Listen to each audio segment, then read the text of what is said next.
just to let everyone know, we've got a couple more people on their way, so we're just going to give it another couple of minutes. We're starting about 10 past 10. I intend to keep my introduction short, so we should be back on track pretty quick.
Okay, good morning and welcome to Lessons in Geography.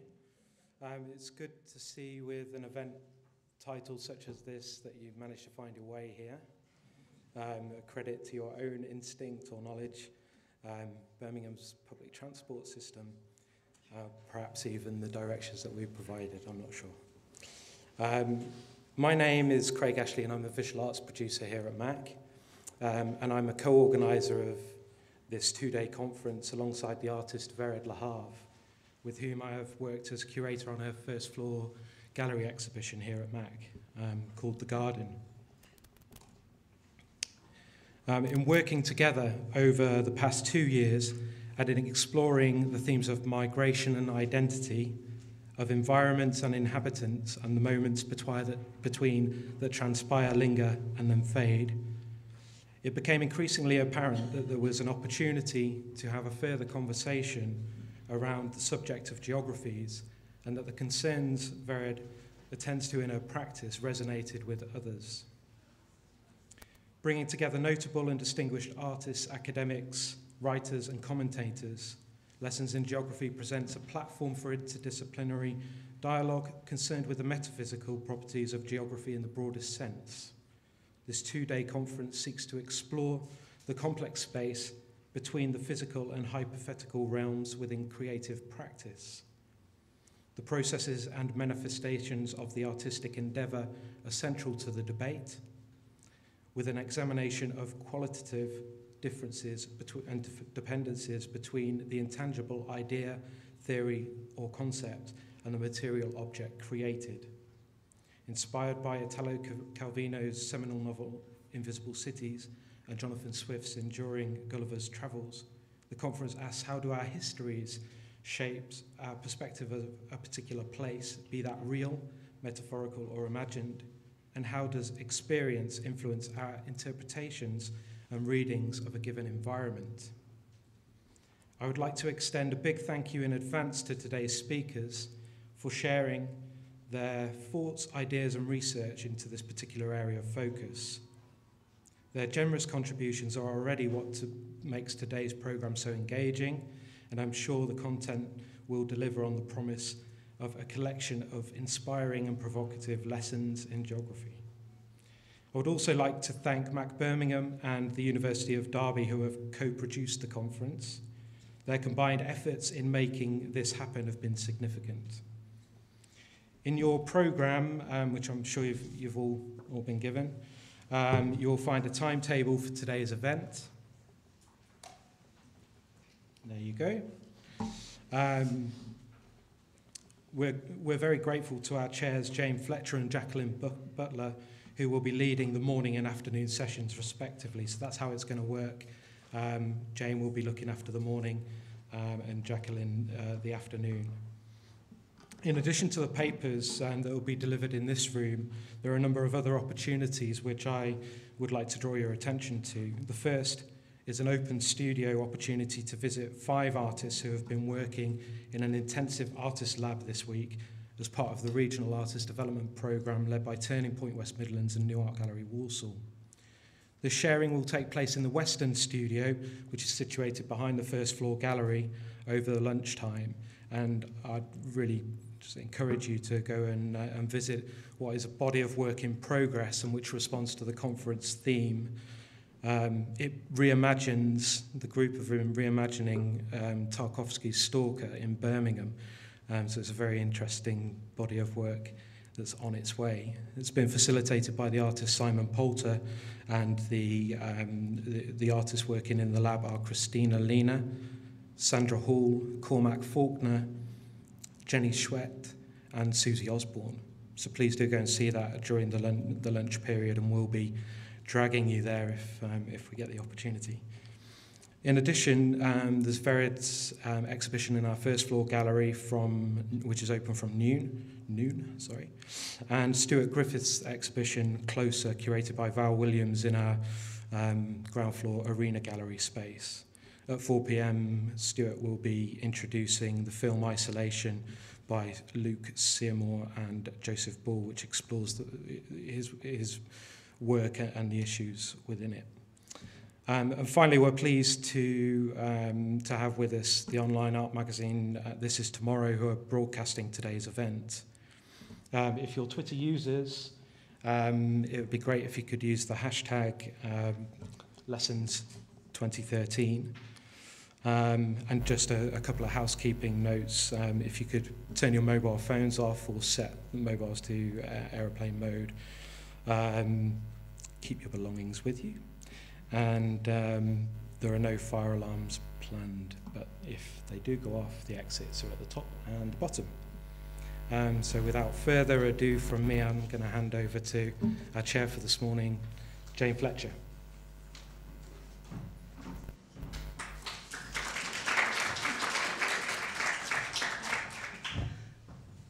Well, it's with great pleasure that I welcome Tom Hunter here today.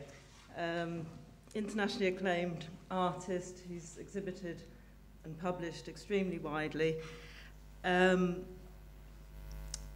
He actually first exhibited here at MAC in 1997 after graduating. Subsequently went on to have the only solo show at the National Portrait Gallery in Photography. National Gallery, sorry. I'll cross that out. But as his recent book, The Way Home, reveals, for the last 25 years, he's been making very sophisticated and seductive tableaux, referencing at times Dutch paintings, pre-Raphaelite scenarios, but always, I think, commenting on contemporary life and its issues, and in particular, Hackney, where he's based, and the communities and the neighbours who he lives with.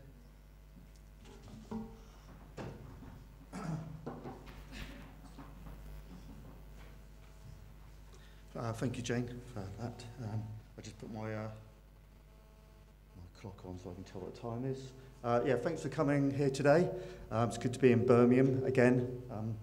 Where do I stand to so it doesn't get too... So yeah, Lessons in Geography is an interesting title. Gets my imagination going, and the reference to Gulliver's Travels I thought was really interesting as well, and literature. People often ask me where I'm from because they think I'm from Hackney in London. I'm actually from Dorset. And as soon as I say I'm from Dorset, they get very excited. Oh, where are you from in Dorset? And I say, oh, shit, I'm in the middle of nowhere. And they go, yeah, but where's it from? And I say, well, it's just a really boring little village in the middle of nowhere. You wouldn't have heard of it. But I've been on holiday there. Where is it? Where is it? And I say, okay, it's Beer Regis. And they go, oh, Lyme Regis. Oh, it's so lovely in Lyme Regis. Oh, the way Jonathan Fowle talks about the French lieutenant's woman, so romantic, with waves crashing on the pier. What a wonderful place to live. I said, no, Beer Regis. It's a shithole in the middle of nowhere. So it's quite interesting that the way literature paints a landscape of different places, takes your imagination there, and you become embroiled within that landscape. So, so it's quite a nice starting place. And then taking that sort of literature theme, I suppose, me going to London as this little naive boy from the countryside, arriving in London on my Gulliver's Travel, tiny little person in this huge, great big city. Everyone seems to know what they're doing. Everyone seems to have a friend. Everyone's very confident, and I'm this tiny, miniature little person, lost in this urban chaos, this urban mess. So I do feel sort of that relationship to Gulliver, trying to make sense of a world around me, trying to make connections with the geography around me, trying to make myself at home within my environment. So literature, in some ways, was like film. You sort of make a relationship to places. So with my work, I've been trying to do that for the last 20 or 5 years, trying to make sense of my neighbourhood, trying to make sense of the world around me, not really understanding the limits of where I live. You know, in a village, it's very easy. You've got your village pub, you've got your village shop, you've got your village school, you know who the bully is, you know who the lunatic is, you know who the maniacs are, you know who to avoid, and you know where the nice people are. You get to the city, and everyone's a fucking nutter, aren't they? So you don't know where to go and what to avoid. So it is quite bemusing. So I'm going to start off now. Hopefully, no, I won't. I will. I press the right buttons. I said to Craig, I know exactly what I'm doing. and I lied. Should I not save it? Save it? Save it. And just, yeah, I'm getting there. Hang on. Maybe I should have done this first. Press another button. And we should be here. Something happens when you put PC PowerPoints, Mac PowerPoints onto PCs, they go a bit dark. But that's not too dark, is it? That's quite good. But the detail in this picture is quite amazing, as you can see, that you can get really involved in it. It's got so many layers, and it's really quite oh no, sorry. Okay, so I'll move on. And literature has been something that's it seems to be all right, actually. I was a bit worried, because sometimes I take my PowerPoint on a PC and it gets really dark, but if it does go too dark, we just turn the house lights down, but it's okay. But literature, as something that's influenced my work, has been very powerful to me. Literature telling me about my neighbourhood, telling me about where I live, and telling me about who I am. And this piece of literature in my local paper, the Hackney Gazette, back in 91, something like that, 93, came out about my neighbourhood, where we'd made this sort of little empire, this squatting empire in Hackney of 2 squatted streets back to back. And the Hackney Council decided they wanted to knock down this area. So they put this article in the paper, basically a sort of propaganda piece on the behalf of the developers, saying they wanted to knock down the streets and get rid of these horrible, crusty squatters. And there's a lovely little quote on the last, does that mouse come up? Yeah. On the last paragraph here. The neighbourhood is a crime-ridden derelict ghetto, a cancer on the I can't read. A cancer, a blot on the landscape. Why would people want to live here anyway? So it's an amazing piece of literature telling me what a scumbag I am and telling me that I shouldn't live in my neighbourhood and we should all be evicted. So it became a very strong piece of literature, almost like a book. There aren't very many novels about Hackney and about my neighbourhood. It was a bit, in some ways, it was a bit hidden away at that time. It was a maligned sort of inner city, deprived neighbourhood. Now it's all, lattes and skinny lattes and people with beards. Is there anyone with a beard here? No, not in an ironic sort of way, anyway. But it's all beards and skinny lattes now in my neighbourhood, so I feel a bit out of touch living there. But so this is my response to that piece of literature, and it is great that we've got this Gulliver Travels analogy here, because I try to put my world into a bottle, as it were, try to distill it before it was all knocked down by these bulldozers. So I made a model of the street, of the homes of my neighbourhood. So it's a 3D photographic model. The houses are about this big, and the whole model sort of, about the length of this table, and about as wide as from the edge of the table here to there. And you walk around the whole model and you can look inside the windows. And I've got 5'4" transparencies. Is anyone young here? 5 inches, which is about that big, by that big. I'm still in the old imperial land. So transparencies lit from within. And you walk down the street, and the whole idea is you sort of change perspective when you look in windows. You can move around it, and it becomes an interactive experience. You become like Gulliver, looking in through the palaces, looking through into the windows of how people are partying, living, whatever. And I really wanted to sort of, it's just for me, as a true documentary piece of work, trying to show my neighbourhood and trying to catch all its glory, all its beauty, all its warts and all reality, I suppose. So I took photographs of every house, inside and out, and created this. So it was what did I say about it? It was amazing for me to have that there, and I really wanted to document it. And I also wanted to change how we look at neighbourhoods as well. There wasn't many people making models of streets at that time. And I really wanted to get away from the fine art gallery. I really didn't want to have my work stuck in a white cube gallery, the work being on a wall and it was worth lots of money, and it'd be just dedicated to a small elite group of art collectors. So I thought, if I go into model making, has much more relationship to people who make Airfix planes, make little models, and play with little toys. I thought it'd have a wider appeal. So it's also about breaking my work out to get to different audiences and showing it in different spaces. And it managed to do that. This piece is actually on permanent display now at the Museum of London. So it's quite amazing now that we can take, I still live in this community, we can take our kids down to the museum now, and we can share our heritage with our children and show what horrible, disgusting, deprived idiots we were and the horrible places we used to live in. But you know, we've managed to embed our history into the history of my neighbourhood and talk about it in the terms that we wanted to talk about it, rather than people from the Hackney Council or developers telling us how we lived. We've sort of taken control of that dialogue and given it back to the world. And I think literature does that really well. I'm going to talk about some other people who have influenced me a bit later, people like Thomas Hardy and other people. But I'll move on a little bit now.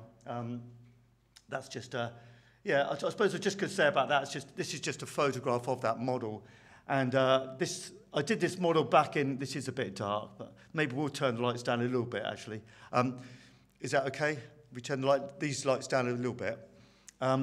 This is just a shot of the model, and this was sort of my moment of glory, as it were, that suddenly from this being this oik from the countryside, I was suddenly given a voice in London to talk about my neighbourhood, to have a voice in society. And my artwork enabled me to do that. It gave us a chance as a community to be able to fight for our community and for have a positive effect and have a meaning for a larger community and London, and talk about the issues I wanted to talk about: housing, ownership, where people live, and how you take control of these things. So it was a very, very important moment in my life where I suddenly realised the power of art, the power of using media, and that relationship between the art world and media is very important to me. I didn't want to just make beautiful pictures that hang on a beautiful wall. Oh, that's gone funny, isn't it? Suddenly it's gone 35 mil rather than 5.4. That's a shame. I thought I checked this, sorry. It sort of stretched these pictures out, so you can imagine these people, these friends of mine, aren't chubby-cheeked. We were living in very lean times, so these people aren't as fat as they look here. So I'll carry on regardless, but I'm just sort of showing you some of the portraits I was doing at that time. But yeah, I should have stuck to Gillian's offer of using her Mac rather than going onto a PC. So all my images are stretched out. But when I was making this model, I was using this old 5.4 camera, and I was taking these portraits of my neighbours, initially to get the details of the rooms, but then I thought, my tutors thought there was a bad idea making a model because that's not really art, it's not photography, what the fuck is it? Oh, sorry, we're being live broadcast, aren't we? What is it? So you need to do proper photography, you need to do portraiture, that is proper photography. So I did these portraits at the same time. And it was a groundbreaking way of working for me. Taking pictures with a 5.4 camera, setting it up, and suddenly, from changing the technology, when you used to go into my mates' houses with my Pentax 35mm camera, you take snaps of people and everyone makes funny faces, move around. Suddenly, with this great big box, this great big 5.4 camera, and you're spending 2 or 3 quid on every sheet, suddenly everyone takes it seriously. Because if you don't take it seriously, you know, I'm likely to punch you in the face because it's going to cost me a lot of money. So suddenly there's a gravity and a seriousness to my subjects. They had to stay still because I can't use flash, I can't use lighting, and the whole mood changes, and the lighting seems to change, which was quite interesting for me. God, it's weird, isn't it, seeing them as 35mm pictures now. But I really wanted to capture the sort of beauty around me and the colours and the light. And that became very important, that I wanted to tell my story of my geography, not in the way that it was being represented to me by the mass media in black and white images in the press. I wanted to show something colourful and something beautiful, something that I would see when I go round to my mate's place for a cup of tea in the morning, rather than some journalist who would turn up with his rucksack, charge down the street, dive out behind a bush, snap someone in their face for a broken window, then run away and give it to someone in a media office and have it printed saying, these are these people, these are the scumbags that are taking your houses. So I really wanted to be from the inside talking about our lives rather than the outside. And that carried on into these other projects where I lived on the road for a couple of years in a double-decker bus, but I'm not really going to talk about that now. But I am going to talk about this other bit of literature, an eviction order that came a few years later, going to the Royal College, and again, trying to think about what it means to represent people. When I did that first project of my neighbours, suddenly all the issues of having your work printed in the Guardian Weekend magazine has repercussions. You put your friend's picture in the paper, you put their name there, and they get very upset about it. So there are repercussions about that. And it is quite interesting that people ask me now, why don't I use names of the people I portray? It's mainly because lots of people don't want their names in it. They want to be representing a culture or representing ideas, but they don't want to be named as individuals. So that was quite interesting way of how you represent people, to giving people dignity, because I still live in my community. So if I put a picture of someone in the paper, the next day I hear about it, and if they think I've done them a misjustice or misrepresent them, they're in my ear the next day, giving me a hard time. So that process is continually feeding back into everything I do, and I do feel obliged as an artist to represent people in the right way. And then I started looking at people, how they represented communities. And obviously this is a very famous picture. And it's seen as quite groundbreaking in a way. You know, photography as a medium, truthful, documentary. This is a real picture by a real person, of a real person, in a real time. It was a time when, I mean, you won't believe it now because you're too young, but banks did rip people off and they did kick people out of houses. Obviously, we're not like that anymore. Banks are beautiful, wonderful people now. They don't believe in profit. It's all about sharing, loving and caring now.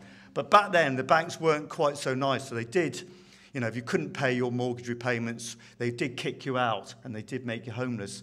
And Dorothy Lang's picture of the migrant mother really struck me. It's become for me the iconic image which sums up that whole struggle with eviction and struggle.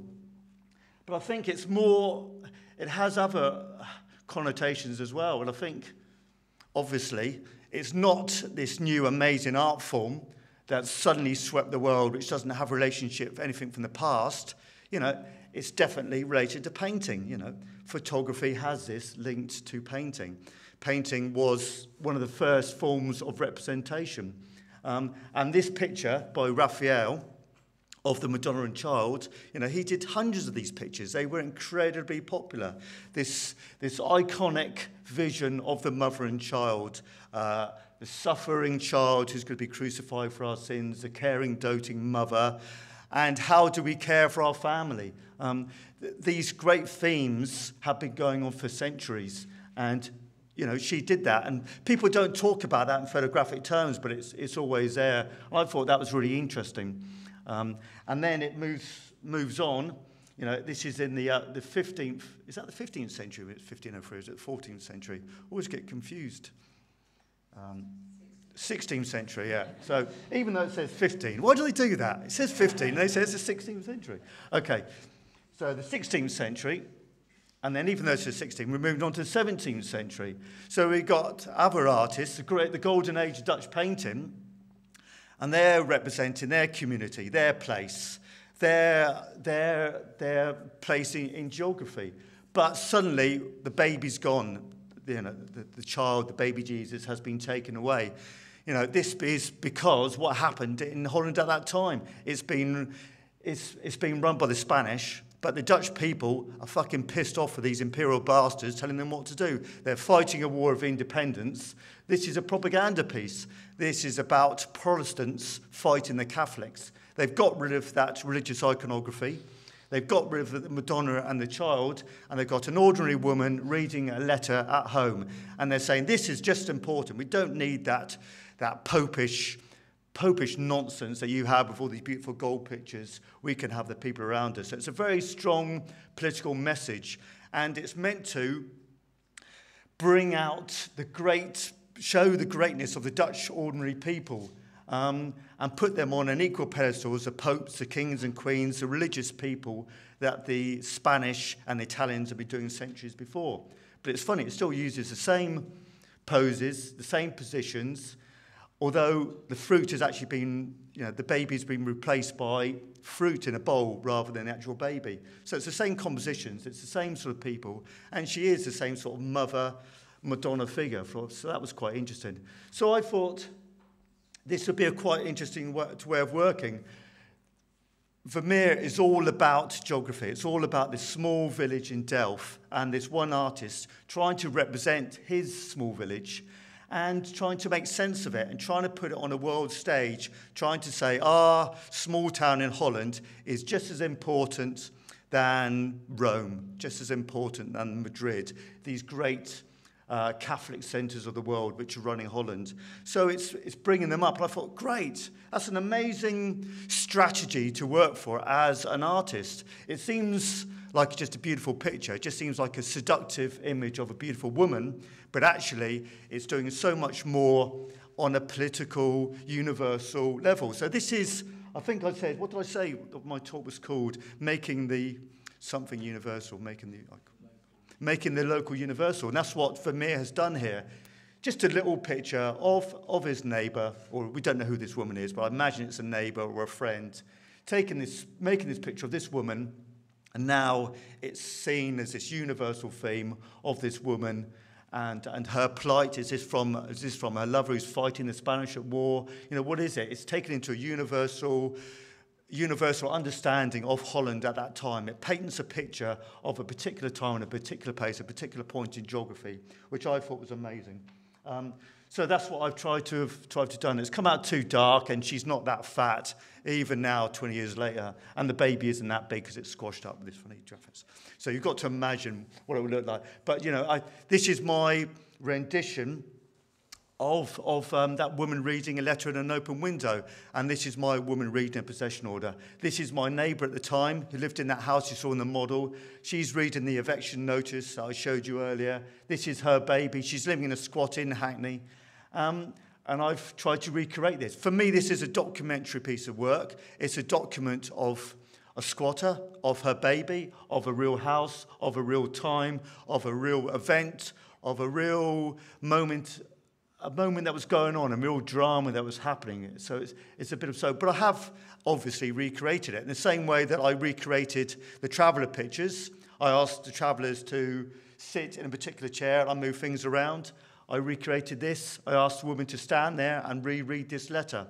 So I'm not going to argue about what's documentary and what's fiction and what's restaged, but I do like that barrier or that friction. And people say, oh, you're restaging your fictions, your imagination. And other people say, this can't be documentary. But for me, they're very closely aligned. This isn't a model. These aren't actors. This is a real-life situation. And for me, the reason why I looked at the Dutch artists was I was trying to elevate the status of my neighbours, of my community, of myself. We wanted a voice within society, and we wanted to be able to fight the council to save our neighbourhood. So it's a propaganda piece in the same way that Vermeer's work, or the golden age of Dutch artists, is a propaganda piece of work, representing ordinary people. So this is my standard, my flag, that I set out to save my neighbourhood. And we did it. That girl, they've moved away now, but that community is still there. There are children still in that community. We formed a housing cooperative. So I try, lots of people seem to be very cynical about the art world. And I know why. It is a bunch of wankers. And it is all about money, and it is all about ponciness, and it's all about these galleries. I do understand why people are cynical, but I do also like to remember, it can do amazing things. You can tell amazing stories and you can do some amazing things. So for a younger generation, I think they need to be reminded you can do amazing things. This saved our community. This had a real outcome in the real world. And it isn't just about a beautiful picture. It did something real. So for me, that's very important, that aspect of my work. And the other aspect of it, I'm not going to talk about at the moment, because I'm going to try and stick within our time. What time do I say I'll stop? Yeah, it'd be 11 o'clock, wouldn't it? Yeah, okay, it's got half an hour. So I did a whole series of these pictures, all based on Vermeer's paintings, and using the text. Again, text is very important. As I said, woman reading A Letter, an Open Window by Vermeer, a woman reading Possession Order, A Girl Asleep. The titles, without these titles, I mean, A Girl Asleep, I use the same title, it's not so important, but by having the possession order in the title, it makes it not just a beautiful image, it makes it an image about a particular place and a particular time, which is very important.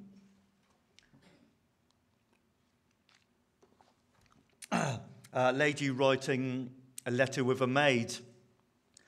You know, I'm not going to go into all the scenarios that this might be, but for me, when I changed it, this becomes a girl writing an affidavit. So this is a letter that you write to the court to try and stop your eviction. So it's all about the legal terms, about fighting your case, about trying to have ownership of your land, of your community. And, you know, and squatting and housing are all very important issues with me, as it should be for everyone at this time when we're living in this completely weird scenario of no one can afford to live in my neighbourhood anymore because it's so expensive. And then other people, houses are being given away for £5,000 up in Sunderland.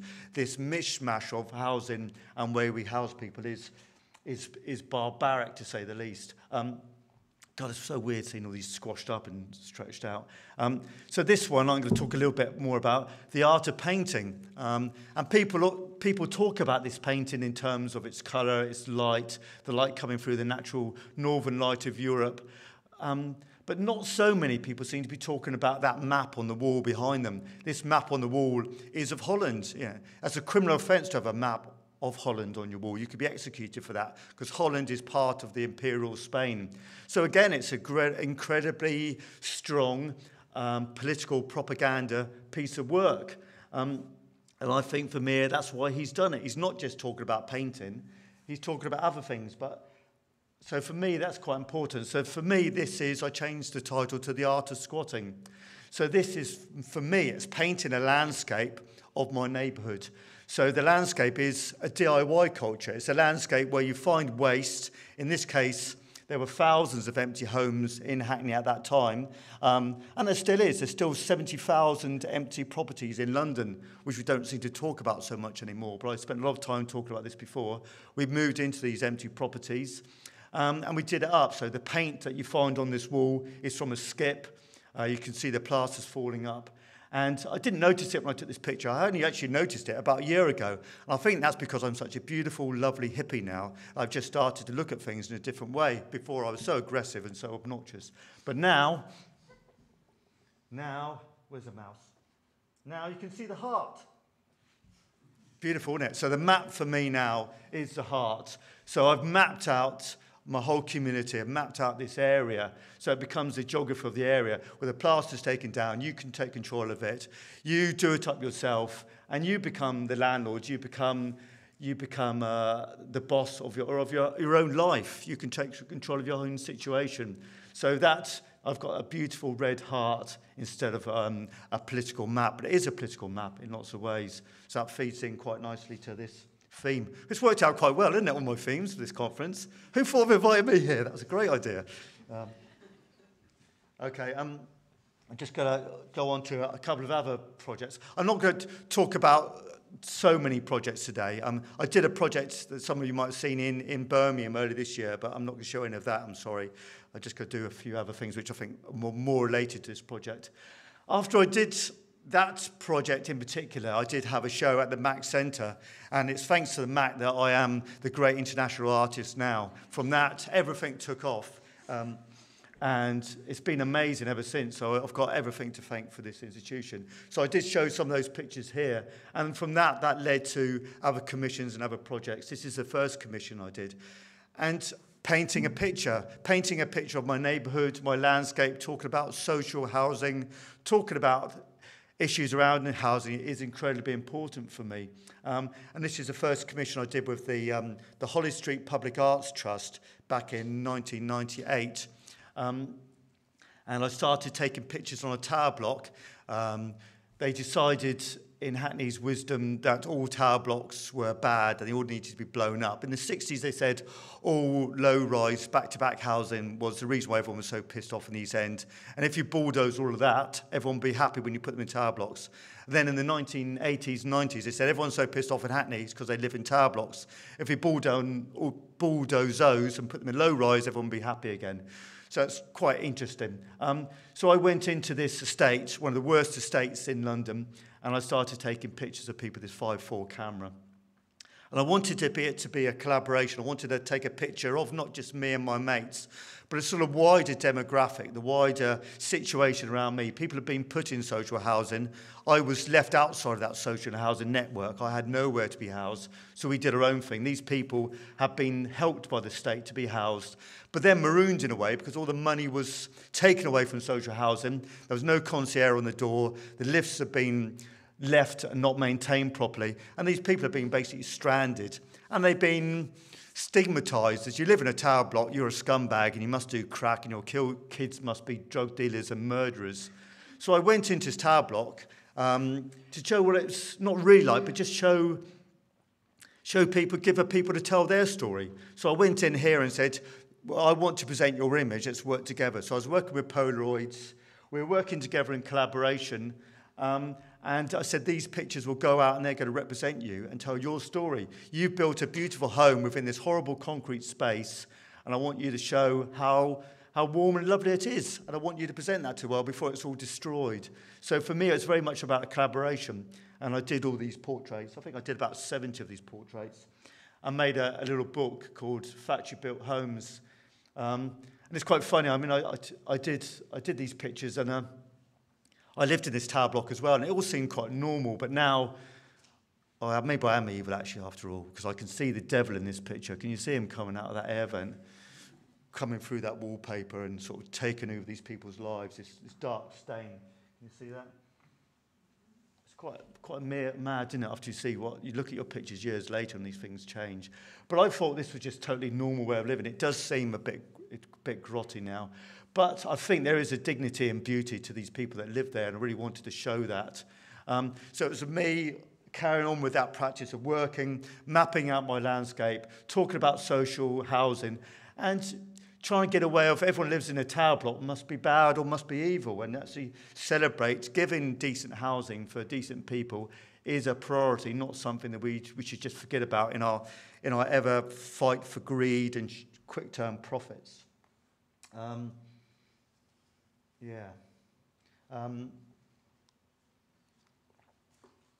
Going along and taking up these themes again, painting this landscape of my neighbourhood, taking up the themes of working with artists, again, who painted the landscape.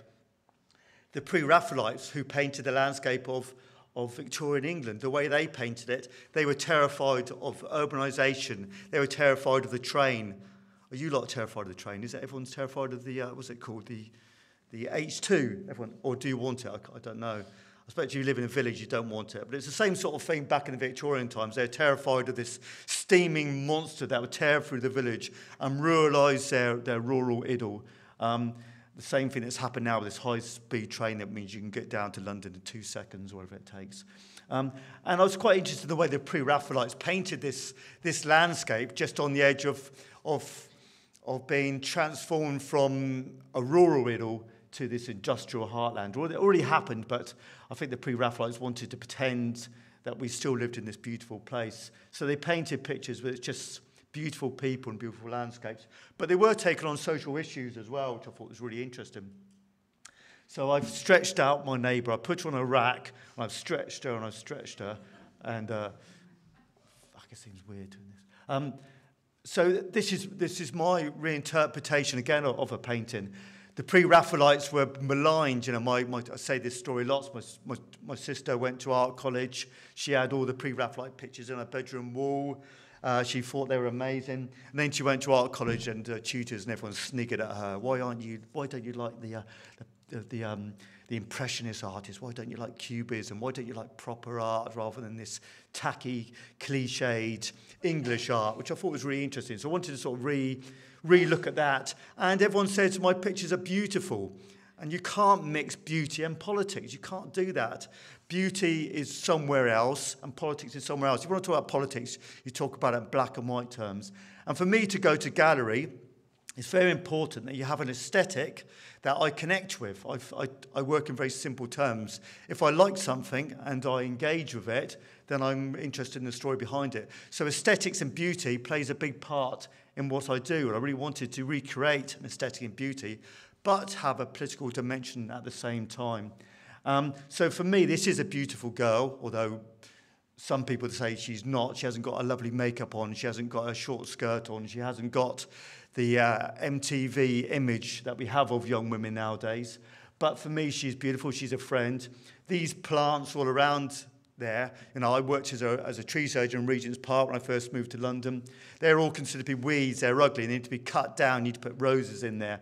This architecture above it, because I slipped up and accidentally took a picture too high, shows all this industrial architecture, which is really crap. It needs to be destroyed. The developers need to get hold of that, put a great big Olympic stadium on, and then make millions of pounds by selling us shit flats with a toilet, and they call it luxury apartments. They've done that now, obviously, because this is where the Olympics took place. So I wanted to explore what I consider, all the elements of this I consider to be ugly, but I wanted to show beauty in the life around me and the narratives that I found around me. A girl falling into a canal, coming back from a rave party, how we use these urban spaces, how we use different spaces to make our own recreational grounds. We don't need the Olympics to come here to use these spaces and have a swim in the Olympic pools. We can actually swim in the canals. Well, the Olympics was quite good, though, wasn't it? I won't sound like Ian Sinclair and be a total cynic, although I am sometimes. I did take my kids to the Olympics. We were at the back, yay! And it was good fun. But I did enjoy more when there were big rave parties and we could go swimming in the canals after taking loads of drugs. So I just did a few of these pictures all around the Olympic sites now. And I thought it was a wonderful sort of reimagined space. We reimagined it in our own way. We used our imagination to recreate scenarios.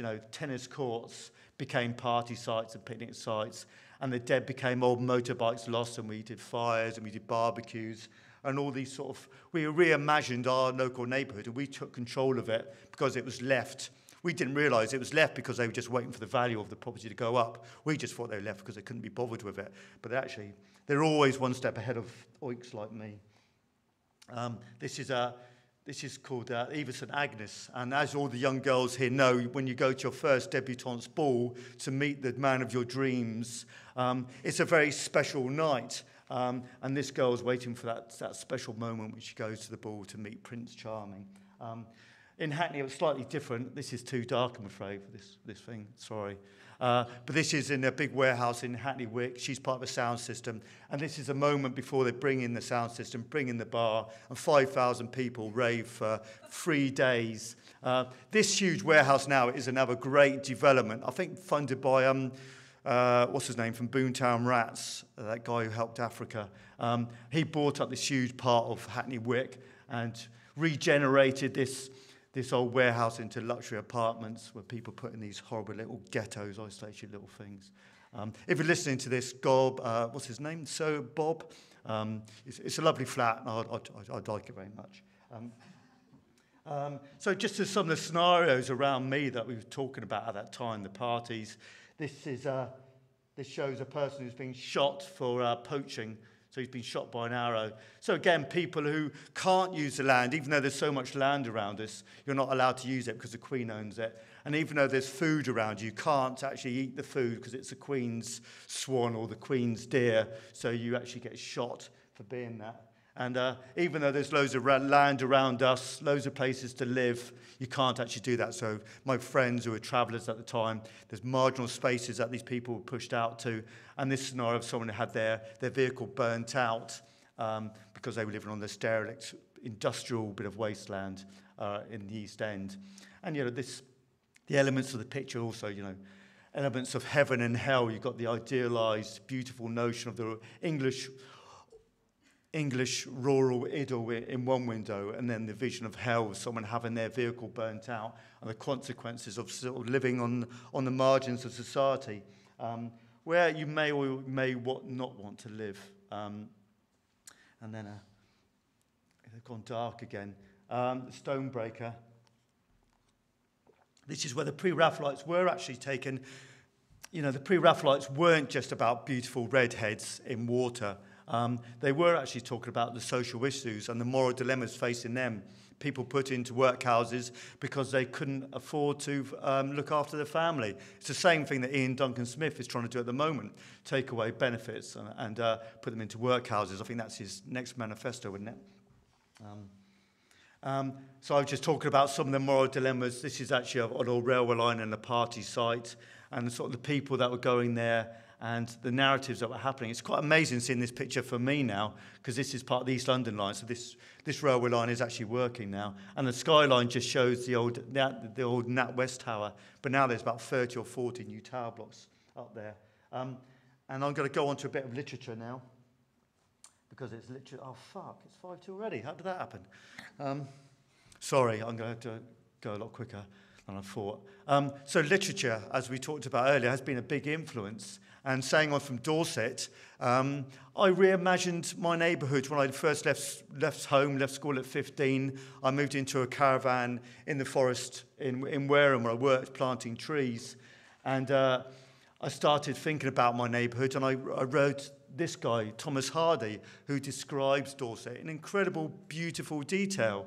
And the way that he described it, I just think is phenomenal. He uses real stories from the real local papers, but he writes beautifully about it. So for me, if I want to find out what it was like living in my native land back then, I'm not going to read the journals from the local press. I read Thomas Hardy.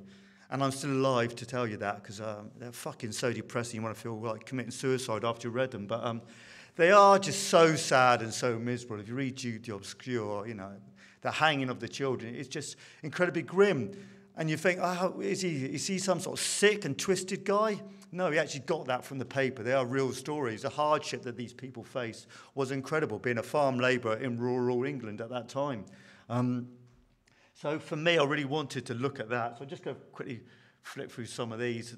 The sort of the horrible stories that were coming out in Hackney around me. One of the richest cities in the world a few years ago, still is one of the richest cities in the world.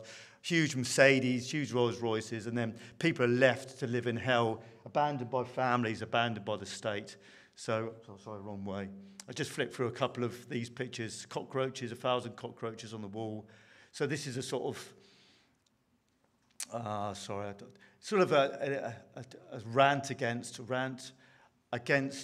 modern society, really, and what we've let happen to it. You know, where is our social conscience? And then Caravaggio, the way he described his local neighbourhood and the way he described it so well was because, you know, he was out there, he was sleeping with prostitutes, he was getting in fights, he was gambling, he was killing people. So when he's describing his neighbourhood, his landscape, he does it so well because he's so embodied within it. So when he's painting the beheading, you know, it's because he's had experience with living that. So I've sort of taken on these artist ways of what was going on around me, this Halloween scene taken from a local paper on the estate where I live. I've sort of run out of time, actually, which isn't probably a bad thing, is it? Another rural idyll picture, you know, just to, you know, John Constable's picture in the National Gallery. This show was actually shown in the National Gallery, and the way artists describe, you know, all these people we're talking about are describing a geographical place and imbuing with certain features or certain ways of thinking about something. And John Constable says, you know, we've got this rural, beautiful idyll, and I was taking that to Hackney and saying, well, actually, in our rural idyll of Hackney, the kid has a stick. Instead of fishing, he pokes a plastic bag and a drug dealer's head pops out. So I wanted to talk about the sort of realities of living in a rural idyll. And I won't be able to talk about this, which is a...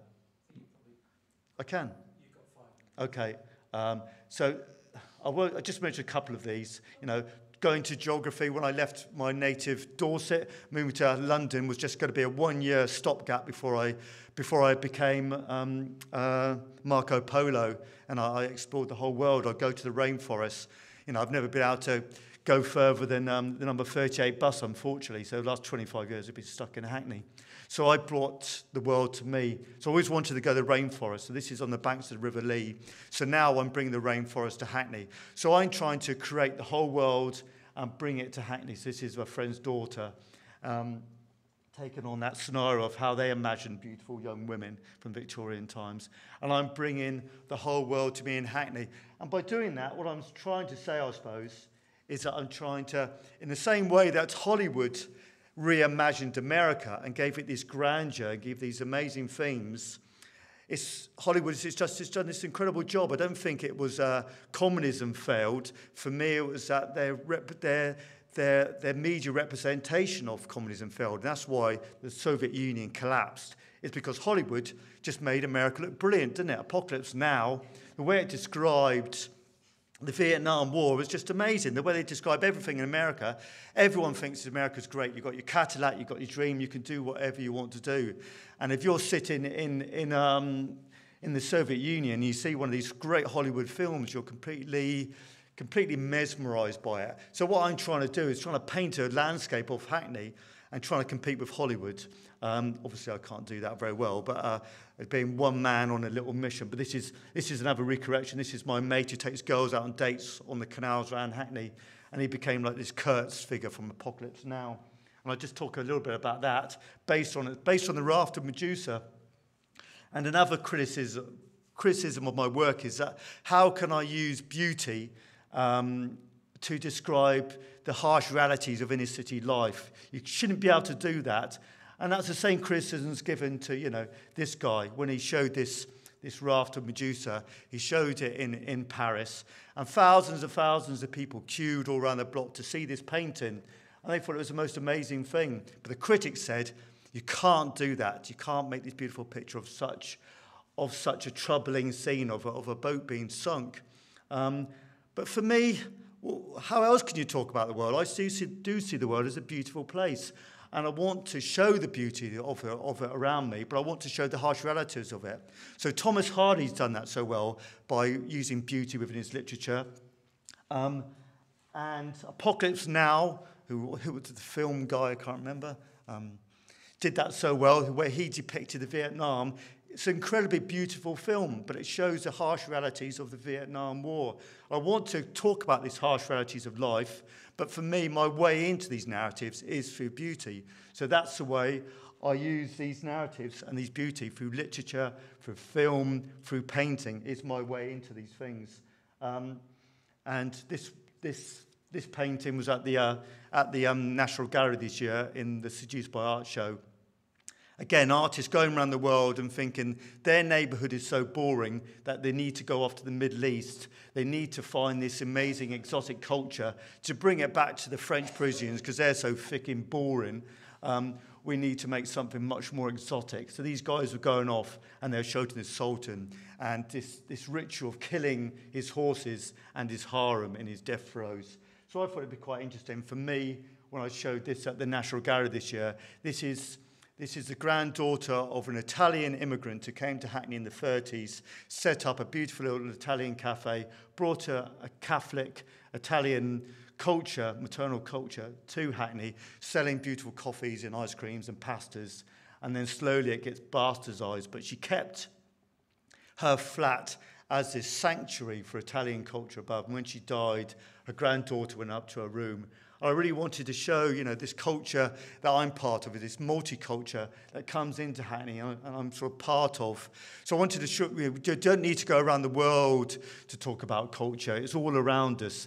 And we create something beautiful and we can see the beauty in everything around us. It's so rich and it's so wonderful. I'm sort of rushing a bit, so I'm not saying it very clearly now. But is that it? I've got, and I'll just end one more picture then. This is a project on the housing estate. Talk about housing. I was going to talk about a little bit about that again, but I've probably ranted enough. Just ended up this picture, which showed you at the Royal Shakespeare Company. This painting by Fuseli, again painting a landscape, this magical real landscape. And I do love magical realism. So I end with this one. This is Chats Palace, a community centre where I've worked now since 1979. I've been going there and working there. And I've recreated the Queen of the Fairies, Titania, as the samba dancer. We've always been involved in the Notting Hill Carnival. So what I've been trying to do is trying to reimagine, trying to give beauty, trying to give dignity, and trying to give magic in the same way that the painters do. So I just end with this one because I thought it was nice because I've been reading a bit about the Dutch painters again lately. And they're very obsessed by details in the painting. They show hints of the way they use lenses and reflections. And in this glass, you can see the reflection of the woman in that glass. So it's also like my Brechtian device of my way of showing photography. Shows it staged, shows I know what I'm doing, but it is a documentary of life. And I'm trying to reimagine life around me, put it on a stage to show my local is important in any Hollywood director's great big John Wayne film. I think that's what I'm trying to say, something like that. Thank you.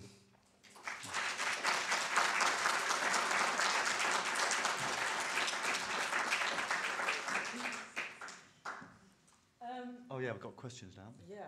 No, thank you very much for that. That was excellent. We've got time for questions, sort of 10, 15 minutes. So, should we sit down? Yeah, oh yeah. Hopefully that spotlight went in my eye. Every time I tried to move over, it's quite nice to move around a bit. Spotlight in your eye. Are there any questions for Tom? Gemma. Sure. What you're talking about in terms of beauty and the paintings that you are reimagining in this context, and when you're talking about beauty, thank you. When you're talking about beauty, what springs to mind for me is Edmund Burke and the philosophical inquiry of the kind of sublime and the beautiful. And I think what a lot of these paintings have for me is not just an element of beauty, but this idea of the sublime or even rapture. And there is a kind of a slightly religious overtone given the historical element as well. And there's something about the gesture of this kind of rapturous moment that I think could possibly reflect in the lifestyle of these kind of squatters of Hackney. Could you kind of talk any more about something that has almost this kind of like religious, all-encompassing, rapturous sense and feel to the paintings beyond just beauty and aesthetics? Oh. Sorry. Yeah. Meditation, I suppose, would come into it. And religion does come into it in a way. Spirituality, I suppose. And, there is something, we don't go to the church. How many people go to a church here? 1, 2 people. Not many people go to the church in the contemporary society now. So we have been starved of this experience of going to, especially the Catholic Church, of going to a space and you look at an image and you're transported into another world, another space. And another way of thinking, because when you do look at Madonna Child, you do think about the suffering of Jesus, the crucifixion, your place within the world, your moral response to the world. So there's that history, and we've sort of lost that, which is quite interesting. And and if you were a peasant back in the day, and you lived in rural France, and you had to trek for a day across the waste of the fields, and you ended up in Chartres, and you went into that cathedral, fucking hell, can you imagine what it would have been like to go in there? These amazing stained glass, these amazing paintings. And I suppose the art gallery now is encroaching on that area, isn't it? It sort of takes in some of that you do go to, funny enough, you do go to Tate Modern, and you get, wow, look at this amazing space. And what my pictures, they do that. Hopefully, when I got my first got my 5:4 transparencies back, when I first started using that medium, I put them on a light box, and the light that came out of them, I was like, wow, there's an amazing physical connection with the pictures.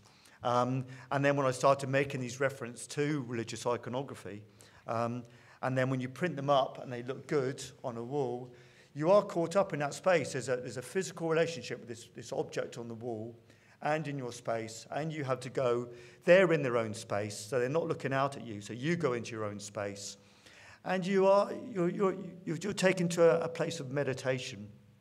And hopefully you will think about, well, why is this woman being evicted? Or what's this happening? Or where's my place? Is it great that I've just made £500,000 on my little flat that I've just bought in Brixton? Or is it sad that people can't afford to live anywhere? Hopefully all these moral things. So I am sort of tuning in with that. And there is hopefully, I don't know if is it good, there's a religious experience, or is it nice? I don't know. The more I look at it, I mean, I work very intuitively, so lots of times it's very me. Years later, I see things in the wallpapers, and I see, like I said, the shapes, and things become out because you're so involved in a world that you're interacting with it, but you sort of miss it. And then I don't know if that answers your question, but the drug references that you're talking about as well could kind of correlate with a kind of like rave culture, you know, the idea of being in this experiential thing, whether that be drug-induced or, you know, circumstances through music or whatever in that environment. And you know, for me, I can see a connection with that sense of like flunked bodies, has that rapturous, you know, these eyes sort of swung up in this, you know, this very experiential, you know, moment that for me has that element of the religious and that's real spiritual experience of being someone's hand on your head and being struck by God. Yeah, you're lost in a moment, I suppose. Yeah, exactly. Yeah, interesting. Yeah. Thank you. Thank you. Yes. I don't have a question. I just have a comment. When you talk about, excuse me, it's a comment. When you talked about documentation, I believe it's more recreation of the place, because you, in your work, you really make it up, and it's beautiful. So maybe the word recreation is closer to what you're doing. Yeah, I mean, these terms become very political, don't they? Recreation, reimagined is lovely in the art world. And if you say that in the photography world, everyone sort of sniggers at you and go, oh, you're up your own arse. So it's quite interesting how different people, if I say I'm an artist at a photography talk, everyone goes, oh, God, who does he think he is? And if I mention the word documentary at an art gallery, they go, oh, don't do that, say reimagined. So I don't know, I find that quite interesting, the way people use terms. For me, I was trying to document a life around me, but obviously, as soon as you document, there's no such thing as a true document. You can't make a true copy of something. Even when you photocopy, it's not a true copy of something. Mm-hmm. It is all a reflection, as Plato says, in the cave. You know, you can never get the real thing. You're always being mediated by your senses. So yes, it is a reimagining, and then there's all these different terms to do that. So coming from a photography degree background, it's definitely a documentation of that. Moving now into the art world, I've definitely reimagined it. So it depends where you are, but but for me as well, I do love documenting. One of the things that set me off in photography was growing up in a small village. Lots of my friends were punks, skinheads, bikers, mods, hippies. It was incredibly amazing, rich time for cults, for different cultures to flourish. And I didn't really get photographs of that. And lots of my friends ended up dying in motorbike accidents. And I sort of lost all that amazing history. So in some ways now, I'm sort of desperately trying to cling on to bits of things, because things change so quickly. And I'm so glad I did manage to document or reimagined my neighborhood before it was completely transformed. Yes. Another thing you mentioned when you talked about Soviet Union and how Hollywood represents it, and they have experience of life in Soviet Union. And I must say that talking about housing blocks in other countries in Europe, they represent totally different image. To live in a housing block would be sometimes very comfortable thing, because you are close to community, your neighbors. Yeah. You look after each other, you look after your place, and this is totally different from what you find sometimes here. Well, Yes. it was the same, you know, after the war when they built these estates, they were very much like that. It just, I think the politics changed and the money changed, so they deprived social housing of any sort of funding. So these places became sinkholes and they became politically isolated and became scapegoats. So lots of my work on trying to readdress that was when I talked about, I made a film called A Palace for Us. The women and people moved in there after the Second World War, and the women said it was a palace to us. It was an amazing place. Everyone was desperate to move into these places. And then slowly the government said, actually, we're not making any money from this. The capitalism changed, because we were a very, very socialist country after the Second World War. You know, we brought in a welfare state, which in some ways was as socialist as the Soviet Union. But that's sort of been wiped out of the history a bit now. So, So what went wrong? Sorry? What went wrong? Yeah. Thank you. Thank you. I mean, I have a question that's sort of linked in some ways to Gemma's. You're evidently motivated by politics and activism, but the tableau often reference a very rich painting culture. And some of the images that you make reference to aren't especially well known anymore, perhaps. To what extent does the viewer need to understand the pretext or the reference in order to sort of engage with the stories that you're telling? Yeah, yeah. Is it important? Yeah, it's quite interesting that.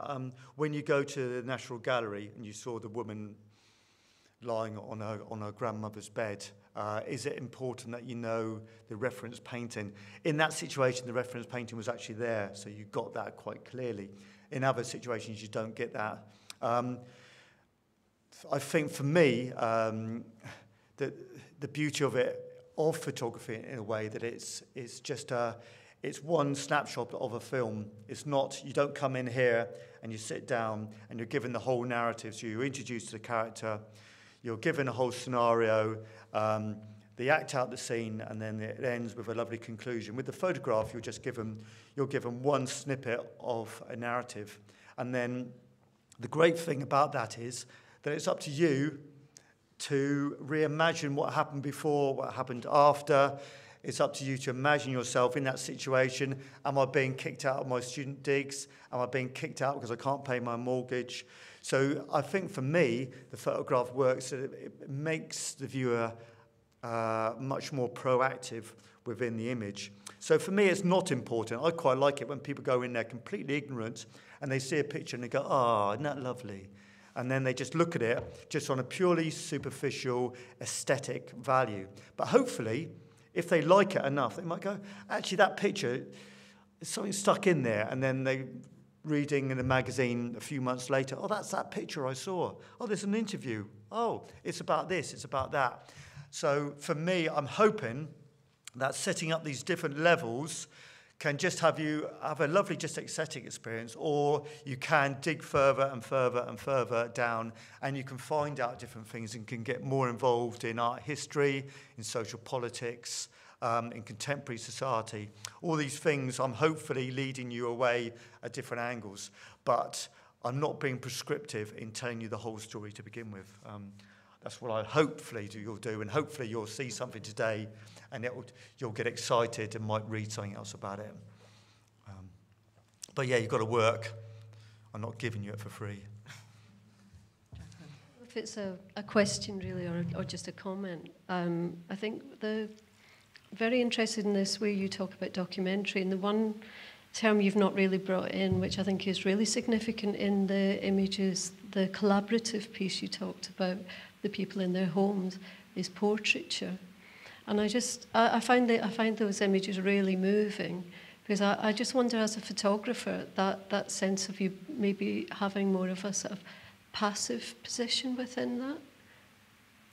If I have a passive position within, sorry, in the sort of construction of those images, because there's some, maybe it's also being slightly outside of that community of people, because a lot of the people that you photograph are within your direct community. I found those images really moving, because there's almost a sense of shock looking at them, because I almost felt you let things happen maybe in those images.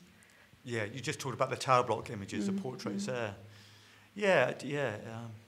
It was a slightly different way of working. Yeah, I had less time. You know, when I'm doing the woman reading possession order, she's a very good friend of mine, and we spent 5 hours doing that with cups of teas and just relaxing doing it. When you turn up in someone's flat and you don't know them, and then certain scenarios happen within that situation, you have to work in a different way.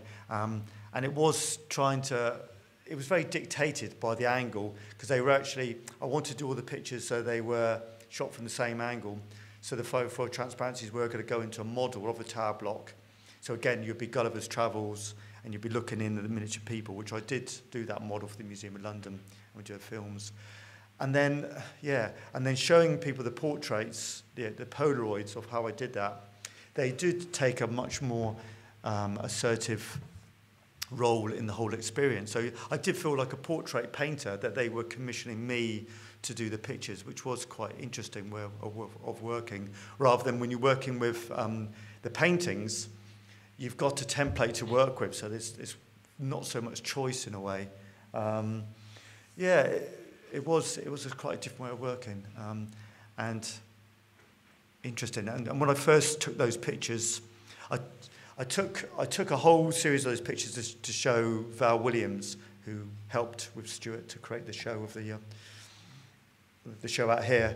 And I took in lots of different pictures. I took in all those pictures of the same angle in one part, and then the other ones I did were much more dynamic angles. So someone sitting in a corner, I much more controlled it, and I showed all those, and Val Williams went,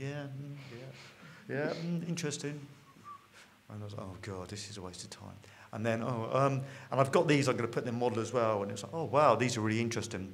So, and then she created that into, helped me create that into a show I had in the tower block. So, yeah, it's quite interesting that for editing as well, how you look at things years later as well, and accidents and things like that as well. Time for one more question.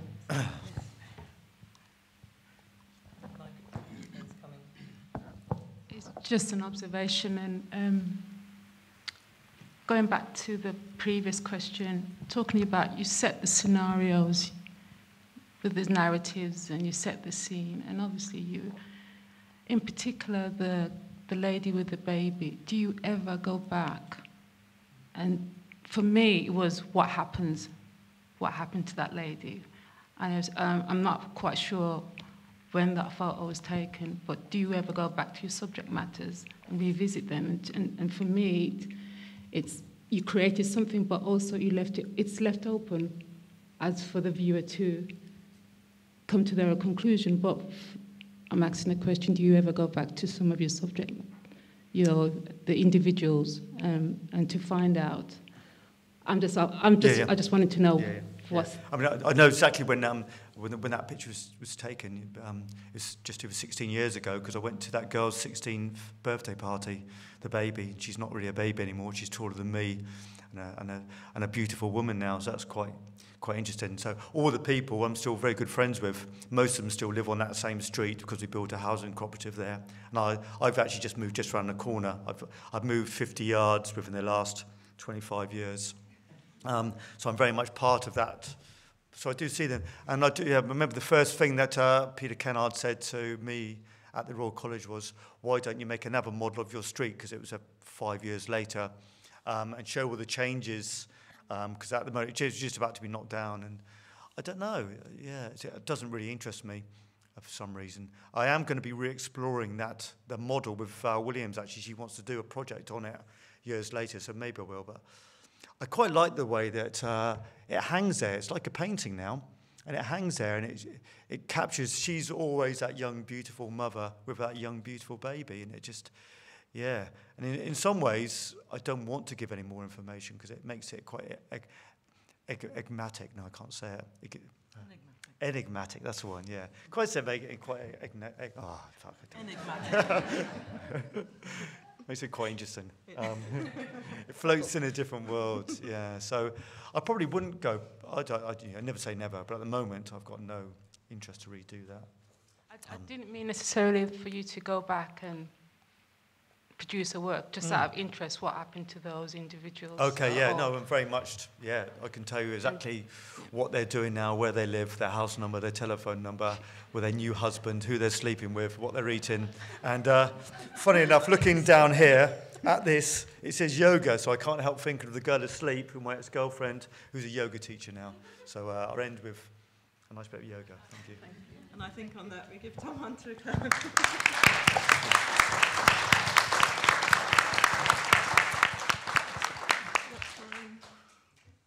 Okay, so we're going to break.